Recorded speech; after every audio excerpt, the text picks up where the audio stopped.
Assalamualaikum warahmatullahi wabarakatuh. Halo semuanya, saya Ines Hanifa dengan NIM 15115199 dari kelas A MPLM 2019 ingin menjelaskan materi topik mengenai mengidentifikasi kebutuhan pelanggan untuk memenuhi nilai tugas mata kuliah Teaching Factory yang diampu oleh Ibu Siti Sahara SPD MPD. Nah sebelumnya dari kalian sendiri tahu nggak sih apa itu pelanggan? Pelanggan atau pengguna merupakan sekumpulan orang yang memutuskan atau diharapkan untuk membeli suatu produk ataupun jasa yang ditawarkan yang telah dihasilkan oleh sebuah industri. Nah, identifikasi kebutuhan pelanggan merupakan bagian yang integral dari proses pengembangan produk. Terciptanya jalur informasi berkualitas antara pelanggan sebagai target pasar dengan perusahaan sebagai pengembang produk. Tahapan identifikasi ini merupakan tahapan yang paling erat dengan penurunan konsep, seleksi konsep, benchmarking, dan penetapan spesifikasi produk. Nah, apa sih tujuan untuk mengidentifikasi kebutuhan pelanggan ini sendiri? Yang pertama adalah memastikan produk telah terfokus kepada kebutuhan dari pelanggannya itu sendiri. Yang kedua, mengidentifikasi kebutuhan laten atau kebutuhan tersembunyi seperti hal-hal kebutuhan eksplisit. Yang ketiga, menjadi dasar dalam menyusunan spesifikasi produk. Yang keempat, pembuatan arsip yang merekam aktivitas identifikasi kebutuhan untuk proses pengembangan produk lebih lanjut. Yang kelima, menjamin tidak adanya kebutuhan pelanggan yang bersifat kritis, terlewat, ataupun terlupakan. Yang keenam, membangun pemahaman bersama tentang kebutuhan pelanggan di antara tim pengembang. Identifikasi kebutuhan pelanggan sendiri merupakan sebuah proses yang dibagi menjadi 5 tahapan menurut Ulrich dan Eppinger dalam bukunya yang berjudul Perancangan dan Pengembangan Produk. Tahapan yang pertama adalah mengumpulkan data mentah atau raw data dari pelanggan. Yang kedua, menginterpretasikan data mentah menjadi kebutuhan pelanggan. Yang ketiga, mengorganisasikan kebutuhan berdasarkan beberapa hierarki, yaitu kebutuhan primer, sekunder, dan tersier jika diperlukan. Yang keempat, penetapan derajat kepentingan relatif atau relative importance dari setiap kebutuhan pelanggan. Dan yang terakhir, merefleksikan atau menganalisa ke dalam hasil dan proses. Nah, selanjutnya kita masuk ke subbab yang pertama, proses pengumpulan data mentah pelanggan. Dari pelanggan akan mencakup kontak dengan pelanggan dan mengumpulkan pengalaman dari lingkungan pengguna produk. Proses pemilihan pelanggan, kebutuhan dapat diidentifikasi lebih efisien dengan mewawancarai pengguna utama. Pengguna utama merupakan pelanggan berpengalaman yang berpandangan lebih maju ke depan dibandingkan mayoritas target pasar lainnya. Apa sih alasan mewawancarai pengguna utama? Yang pertama, mampu mengomunikasikan kebutuhan karena pengguna utama berkutit seharian dan mengetahui ketidaksempurnaan produk yang mereka gunakan selama ini. Alasan kedua juga kadang mereka menemukan solusi untuk memenuhi kebutuhan mereka. Dengan memfokuskan kepada pengguna utama, tim pengembang akan sanggup untuk mengidentifikasi kebutuhan yang walaupun nyata bagi pengguna utama, tetapi masih tersembunyi untuk sebagian besar calon pelanggan lainnya.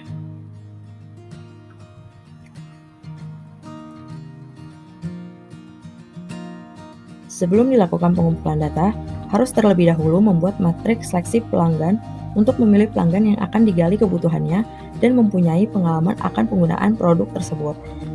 Nah, pada gambar tertera tabel matriks seleksi pelanggan yang tercantum pada buku Perancangan dan Pengembangan Produk Ulrich dan Eppinger.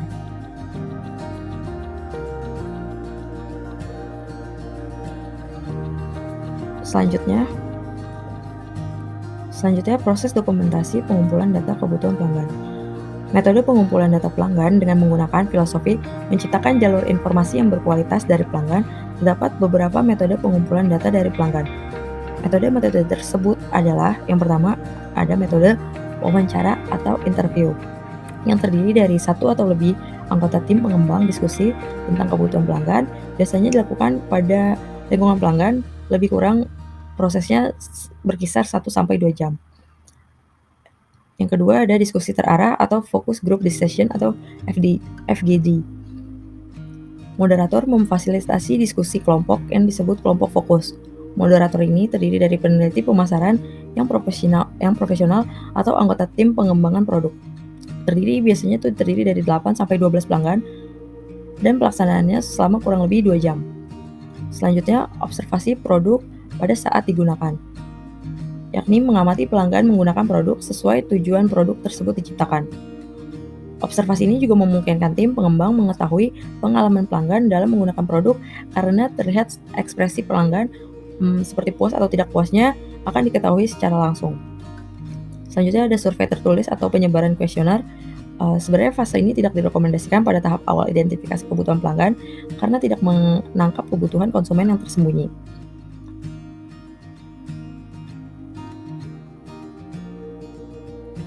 Dalam melakukan pengumpulan data mentah dengan pelanggan dapat didokumentasikan dengan beberapa metode.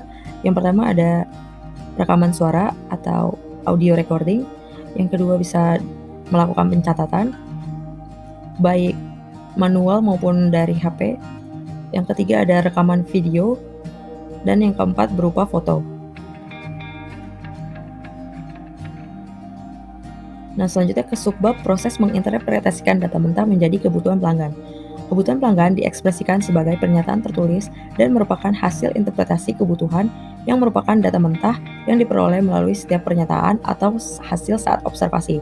Proses penerjemahan hasil interaksi pelanggan akan menimbulkan berbagai kebutuhan yang berbeda, sehingga akan berguna memiliki lebih satu anggota tim untuk melaksanakan proses penerjemah. Selanjutnya, ketentuan dalam menulis pernyataan kebutuhan pelanggan. Yang pertama, apa bukan bagaimana.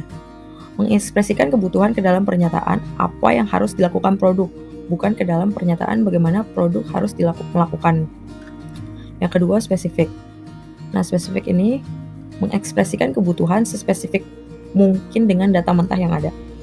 Yang ketiga, menggunakan kalimat positif, bukan kalimat negatif. Yang keempat, mengekspresikan kebutuhan sebagai suatu atribut dari produk. Dan yang kelima, menghindari kata harus atau must dan sebaiknya atau mesti atau should.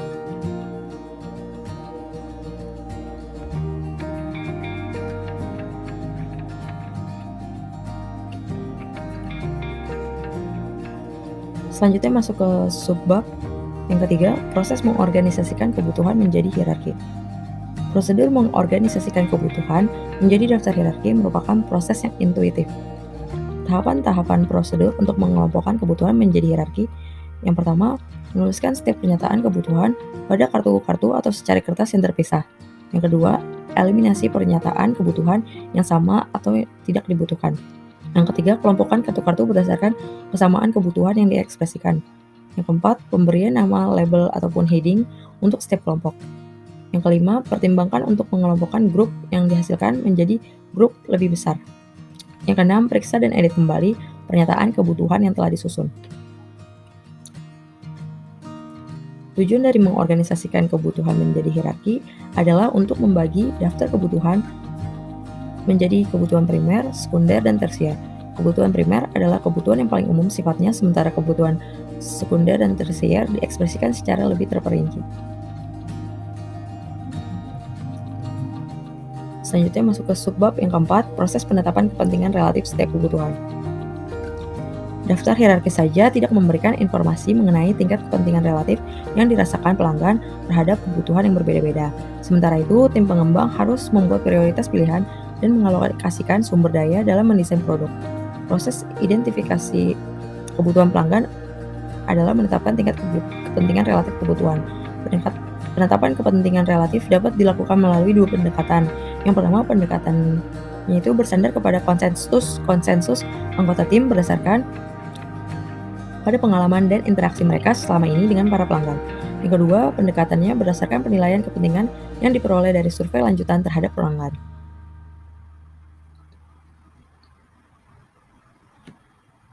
Penetapan derajat kepentingan relatif. Yang pertama itu membuat bobot kepentingan setiap kebutuhan diinterpretasikan dengan menggunakan skala Likert 1-5, yakni 1 untuk sangat tidak penting, yang kedua 2 ini nilainya untuk tidak penting, 3 nilainya untuk cukup penting, 4 untuk nilai penting, dan 5 skalanya untuk sangat penting.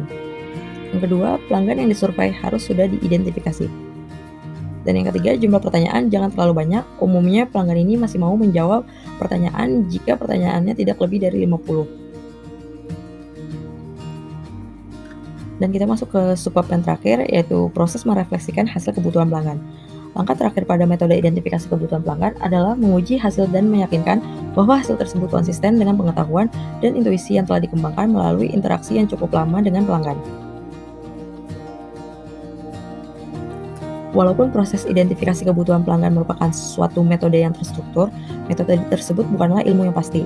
Beberapa pertanyaan yang dapat diajukan: yang pertama, apakah produk berfokus pada kebutuhan pelanggan? Apakah semua kebutuhan kritis telah terpenuhi? Apakah kita telah memberikan ucapan terima kasih kepada pelanggan? Yang keempat, apakah terdapat ruang untuk melakukan perbaikan terhadap proses dalam usaha yang akan datang?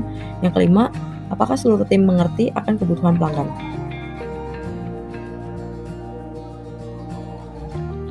Sekian, semoga video pembelajaran ini bermanfaat untuk kalian yang menonton.